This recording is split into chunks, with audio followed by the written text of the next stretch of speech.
The Emerald Knight, Chapter 22.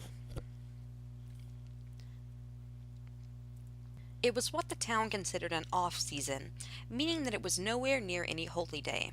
That meant that the temple was mostly empty, and the priest would be more open to visits. Clint held the gift Sandra had sent him with to give to the high priestess during their meeting, and wished that he had been allowed to actually lead the way instead of standing in the middle of the group. He felt like a child being flanked by his parents and half expected someone to hold his hand. He had never been allowed very far into the temple before, obviously. He had been to the large worship center, with the long rows of seating and the stained glass windows, and the common rooms where they would take children for special events like the solstice. But he had never been anywhere near the offices or living spaces of the clergy. He was nervous. It was, though he didn't recognize it, the same nervousness that the others had felt in the sacred woods. The kind of anxiety that came from walking into a room and knowing on an instinctual, animal level that you were not supposed to be there. It seemed that every person who worked at the temple was present, as the assistant closed the door that separated the sacred space that only the holy may enter from the common rooms, and Clint's nervousness intensified. It occurred to him for the first time that being greeted by a contingent of royal knights and offering a gift from the queen was probably a rare event. It suddenly made sense why he was selected. He was there to be seen. A figurehead, the chosen one, a pretty little thing carrying an important sword and an important present. There was never any danger. The knights surrounding him were for show, and Xandar had probably been writing letters back and forth with the priestesses for months. What the hell was he thinking? Why would he think like that? Of course, there was a very real, very present danger. There had been a threat on her life. Spies had already died to get information on the people who had threatened her. He put the fingertips of his left hand to his temple and tried to massage away the impure thoughts. Are you sure, Master? Shut up! His troops followed the assistant through a long hall with many branching doors, and it seemed as if every few feet someone in religious arrangement stood and bowed as they walked past. He had absolutely no idea how to react to such a thing, because he wasn't something holy. He understood the people outside, but here, being associated with royalty shouldn't matter, should it? Surely gods outranked queens. Ma'am, the assistant said, and Clan ran into Ruvian's back before he righted himself, mumbling an apology. The representative of Queen Xandra Ural is here, the sacred one, the chosen child of Theseus himself. Clint had completely forgotten, for a blessed 5 minutes or so, that he had been chosen by a god. Part of him hated the man for reminding him. But he forced his face to relax as the high priestess stepped from her office. Apparently she had been expecting them, because she wore her fanciest robes and tallest hat and held a scepter. The soldiers all fell to one knee, with their hands over their hearts and their heads bowed. They moved as if they were all part of a single organism. And Clint's annoyance grew because no one had made any indication that they were supposed to do that, so he was left standing in the middle like an idiot.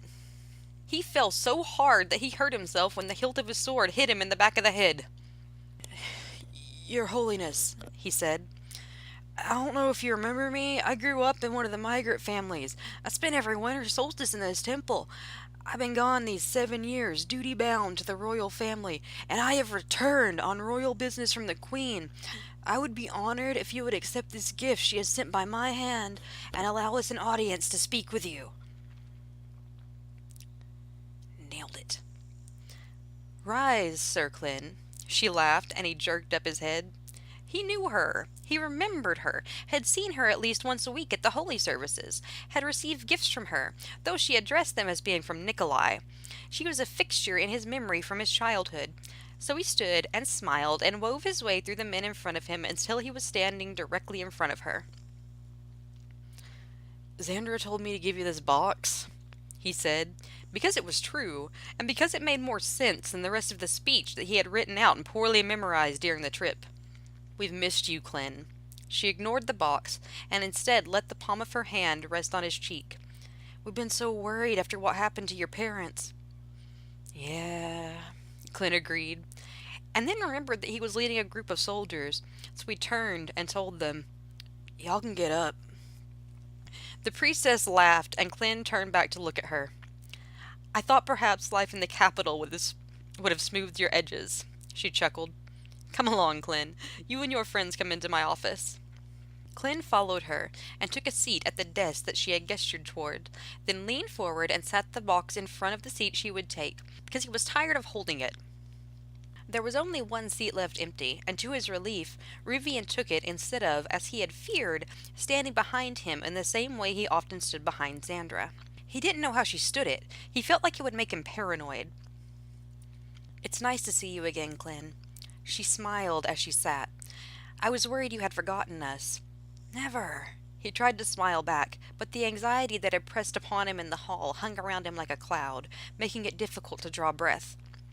This is not a social visit, Your Holiness. Rivian leaned forward and folded his hands politely on the desk. The Queen may have been unable to send a courier due to the sensitive nature of our mission. The Chosen One is here to retrieve the sacred artifact held here in the temple. As the chosen child of Theseus, it is his birthright. Clyn's eyes widened at the boldness. He had not expected the directness of Rivian's words. His plan had been to be polite and sincere, and not to even bring up the artifact until after the priestess had asked him. He was going to wait for an opening, but it seemed that Rivian created openings of his own. It is impossible for the artifact to leave the temple, she told him matter-of-factly. And that was exactly what Clyn had feared. An outright question prompts an outright answer. If they had done it his way, he could have gotten an ambiguous answer, and when they stole it, which he was pretty sure Rivian had been planning to do all along, he could have had some sort of moral ground for believing that it was not sacrilege. It is imperative that we return this artifact to the Queen, Rivian countered. Clyn is the avatar of Theseus on Zren. It would be blasphemous to refuse him. Take it, Master. It lies on an altar at the center of the temple. Clyn grabbed his left hand with his right and drug it from the hilt of the sword where he found it. He held it to his chest and tried to control his breathing. Inhale. Exhale. Breathe. Think. Shut up. I have heard such stories, the priestess agreed, but she did not sound as impressed as most people. Clyn, has Theseus really chosen you to wield the sacred sword? Yes. He answered in a small voice, with his eyes closed, trying to remember how to breathe. May I see it? She asked gently. It hurts people, sometimes. Clyn opened his eyes and forced himself to look at her. Most of the time. It only likes me. Like was not the correct word, but he didn't have the vocabulary needed to express the idea he was trying to describe. He clutched at his hand to keep it away from the sword. It is yours, Master. Take it. It lies on an altar at the center of the temple. Shut up! Legends say that those who are pure of heart may touch the sacred sword, the priestess said calmly. I have devoted my life to the church, and I would like to see it.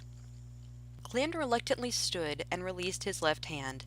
It flew to the hilt of its own accord, and he drew the sacred sword from the sheath. He trembled as he held it.